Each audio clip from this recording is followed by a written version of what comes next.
Hark, I doth cry unto thee. Wherefore doth part the six tardy so? By mine honour the tale hath stirred my soul, and I am left in grievous suspense. I prithee, noble creator, let not thy faithful watchers languish. Bring forth part 6 with all due alacrity, that we may revel once more in thy wondrous craft.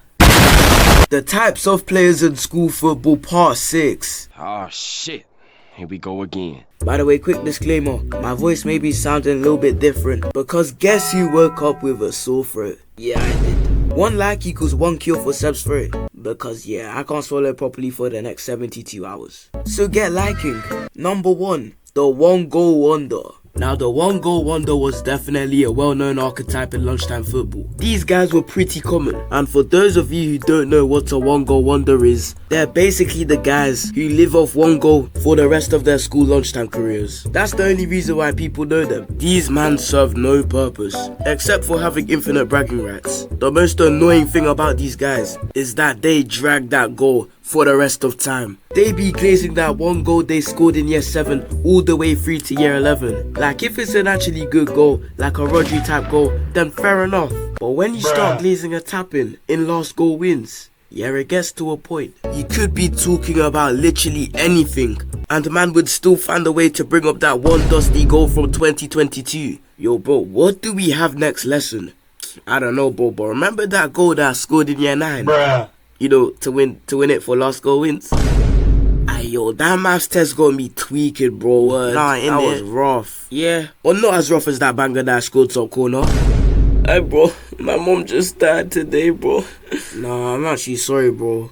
I'll never forget her. Yeah, man, but you know something else that you won't forget? My crazy goal in lunchtime foot.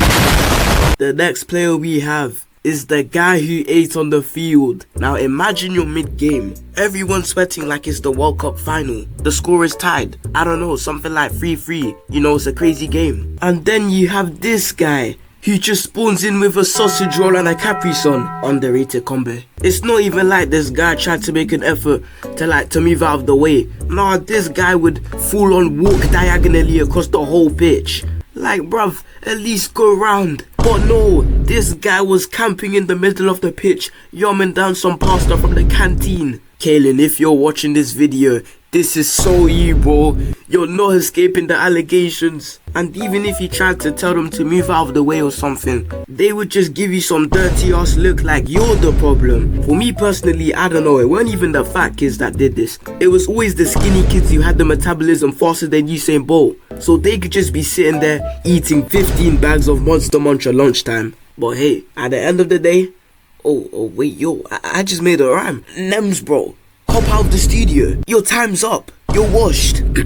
As I was saying, at the end of the day, when you get snapped in the head by the 99 long shots kid, yeah, that's your problem. Up next, we got the guy who always hit the post. Now for the people who play school football, you will know that 95% of the time, we all used our bags as goalposts. Unless you were lucky enough to use actual goals in lunchtime football. For us, when we played on our school field, we would use our bags. However, whenever we played on the concrete, we would use the bins because they felt more like actual goalposts. And let me tell you, when I say I was the biggest post merchant whenever I played on the concrete, I mean it. Literally, every time I took a shot, bam, against the bin, I was not escaping the post. It would always be a case of me dribbling past like 3 players, and then when I reached the goal, I turned into Darwin Núñez, bruv. Like at this point, you just have to feel sorry for this guy. Like he ate, drank and breathed the post. Post was literally his middle name. But to be fair, he did have 99 precision to be hitting the post all the time. But yeah. By the way, how many times do you think I said the word post in that last segment? Comment down below, and while you're down there, make sure to subscribe to the channel, cause we be dangerously close to hitting 20k. But moving on, we got the guy who got pissed whenever he got tackled.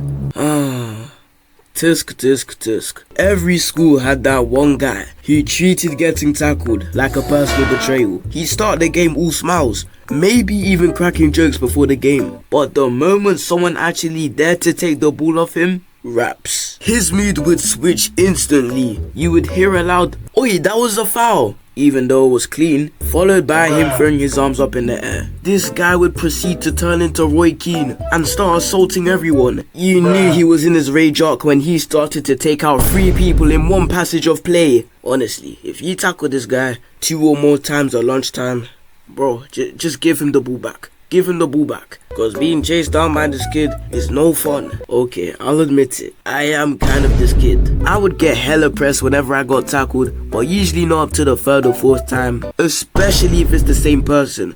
That just makes them a target. Nah, that just generally makes them an op for me for the rest of the game. So whenever they got the ball, you knew that I was just gonna take their legs out. I would also get pressed if I was just generally fumbling or having a bad game. I remember this one time not too long ago, probably like 3 weeks ago. You know, I was playing some school football as usual, and I was getting hella pressed because nobody would switch the ball from the right side to the left side. And to make matters worse, the fullback was kind of locking me up. Not to mention that the other team were also being hella annoying, so you could already imagine that I was on pre-crash out mode. So when the fullback got the ball again, oh bro, it was time. It was time. That adrenaline kicked into my blood. Bro, I full on charged onto this guy and I literally killed him. Nah, I'm joking. I didn't kill him, but like, I just took him out pretty bad. Like, he was fine after.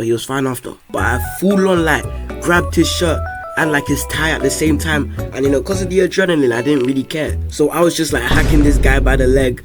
And I was like grabbing his tie at the same time. I was like all over this guy. Whoosh. And then I just floored him to the ground. Like, this guy ate.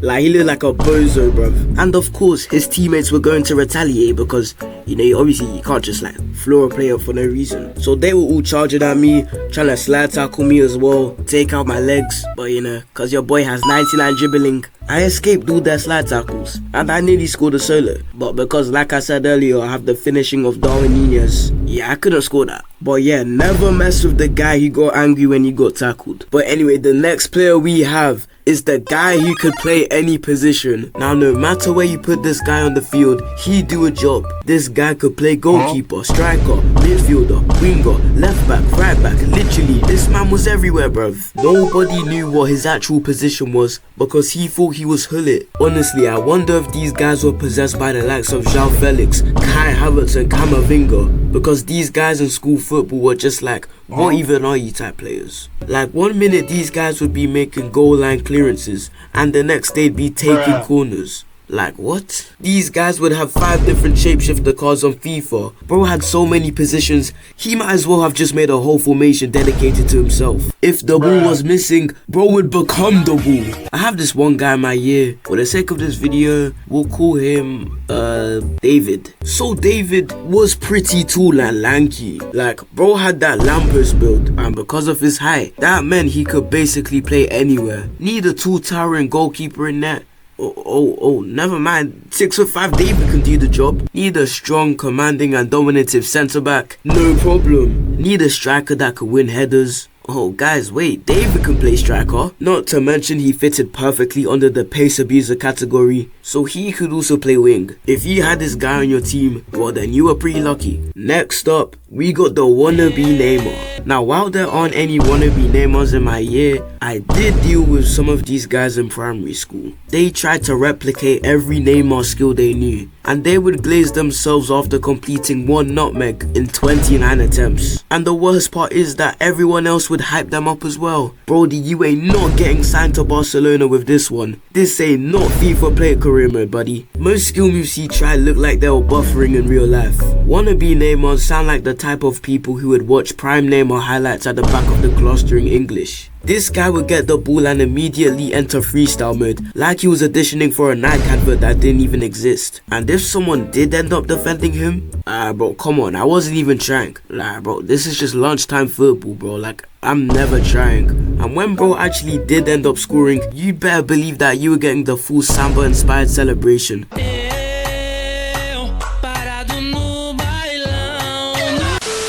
Anyway, the final player we have is the calm captain. Now, the calm captain was actually one of the only sane people in lunchtime football. Everybody seemed to listen when he spoke. Not because he shouted, but because when he did speak, it actually mattered. It was actually something useful. Something relevant. Like, this guy was just doing his own business. Never started fights, never debated anything. Man was just there to play. He was a chill guy. This man was the glue to the team. He was like a mentor. If they get shoved, they're almost never rattled. They don't yell pass 15 times straight in your ear, and even if you mess up, they're calm with it. But anyway, that is the part 6 of the types of players in school football. My bad for not uploading in nearly 4 weeks. I promise you I will fix my cooked upload schedule. And if you enjoyed this video, show some support. Yeah, that's all I got for today, and I'm out. Wanna check out the previous part of the types of players in school football? Click right here.